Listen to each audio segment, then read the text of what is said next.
Hello friends, मेरा नाम अनुज है। देखते हैं मध्य प्रदेश हाई कोर्ट में आया वाइफ की एडल्ट्री का एक केस। दोस्तों, जजमेंट का लिंक वीडियो के डिस्क्रिप्शन में है। तो दोस्तों, मामला ये था कि पति ने हिंदू मैरिज एक्ट 1955 के सेक्शन 13 के अंतर्गत डाइवोर्स का केस किया पत्नी की बदचलनी और क्रूरता के आधार पर। पति ने एक स्पेशल सॉफ्टवेयर पत्नी के मोबाइल में इंस्टॉल कर दिया था, जो पत्नी और उसके यार की व्हाट्सएप चैट पति के फ़ोन पर लगातार ट्रांसफ़र करता था।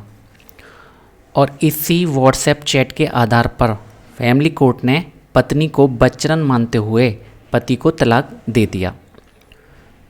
तो फैमिली कोर्ट के इस फैसले के खिलाफ पत्नी मध्य प्रदेश हाई कोर्ट आई है, जहां पर पत्नी के वकील ने ये कहा कि पति का पत्नी के मोबाइल में बिना पत्नी के सहमति के सॉफ्टवेयर इंस्टॉल करना गैरकानूनी है और पत्नी की प्राइवेसी का भी उल्लंघन है।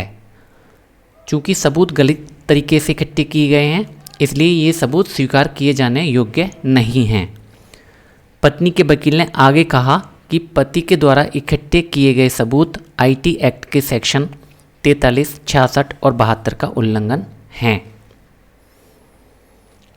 दूसरी तरफ पति के वकील ने ये कहा कि पत्नी के बदचलन होने को साबित करने के लिए पति द्वारा प्रस्तुत व्हाट्सएप चैट उपयुक्त या उचित है। पति के वकील ने आगे कहा कि फैमिली कोर्ट के सेक्शन 14 के अंतर्गत उस एविडेंस या सबूत को भी स्वीकार किया जा सकता है जिसको इंडियन एविडेंस एक्ट यानी भारतीय साक्ष्य अधिनियम 1872 के अंतर्गत स्वीकार नहीं किया जा सकता। इसके बाद पति के वकील ने कुछ जजमेंट को रेफर किया, जैसे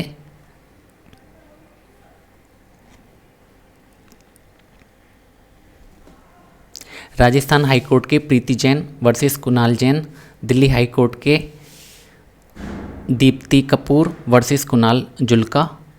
दोनों पक्षों के वकीलों को सुनने के बाद मध्य प्रदेश हाई कोर्ट ने कहा कि नंबर 1 कि फैमिली कोर्ट का सेक्शन 14 एक स्पेशल प्रावधान है। पॉइंट नंबर 2 कि सेक्शन 14 फैमिली कोर्ट को ये अधिकार देता है कि वह वैवाहिक झगड़ों में किसी खास सबूत को स्वीकार करे या अस्वीकार करे। पॉइंट नंबर 3 कि पत्नी के वकील की ये बात तो ठीक है कि पति ने गैरकानूनी तरीके से पत्नी की व्हाट्सएप चैट हासिल की है, जो कि संविधान के अनुच्छेद 21 का उल्लंघन या वायोलेशन है। लेकिन सुप्रीम कोर्ट के कुछ जजमेंट में इस तरह के सबूतों को स्वीकार किया गया है, जैसे RM मलकानी वर्सेस महाराष्ट्र राज्य, Delhi state versus Navjot Sandhu, Sharda versus Dharampal. Point number 4 कि सर्वोच्च न्यायालय यानी सुप्रीम कोर्ट की संविधान पीठ ने KS पुट्टासामी वर्सेस भारत संघ 2017 के केस में ये कहा कि निजता एक पूर्ण या पूरा अधिकार नहीं है, मतलब कि निजता अधिकार की भी कुछ लिमिट्स या सीमाएं हैं। पॉइंट नंबर 5 कि सर्वोच्च न्यायालय के केस शारदा और पुट्टासामी में ये कहा गया कि निजता फंडामेंटल राइट्स तो है परंतु पूर्ण अधिकार नहीं है।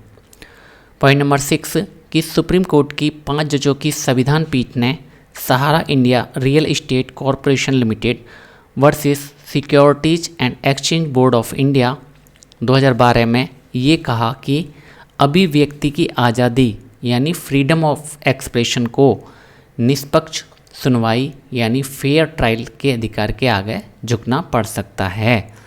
मतलब फेयर ट्रायल का अधिकार फ्रीडम ऑफ एक्सप्रेशन के अधिकार से ज़्यादा जरूरी है। पॉइंट नंबर 7 कि सुप्रीम कोर्ट ने शारदा पुट्टासामी और सहारा इंडिया में ये कहा कि निजता का अधिकार यानी राइट टू प्राइवेसी बहुत आवश्यक है, परंतु निष्पक्ष सुनवाई या फेयर ट्रायल का अधिकार जनहित में ज़्यादा महत्वपूर्ण है। इसके बाद मध्य प्रदेश हाई कोर्ट ने फैमिली कोर्ट का तलाक का आदेश बरकरार रखा। तो दोस्तों, निष्कर्ष ये निकलता है कि निजता का अधिकार निष्पक्ष न्याय के अधिकार से सामाजिक हित में ज़्यादा महत्वपूर्ण है। तो दोस्तों इस वीडियो में इतना ही, मिलते हैं नेक्स्ट वीडियो में। Thank you.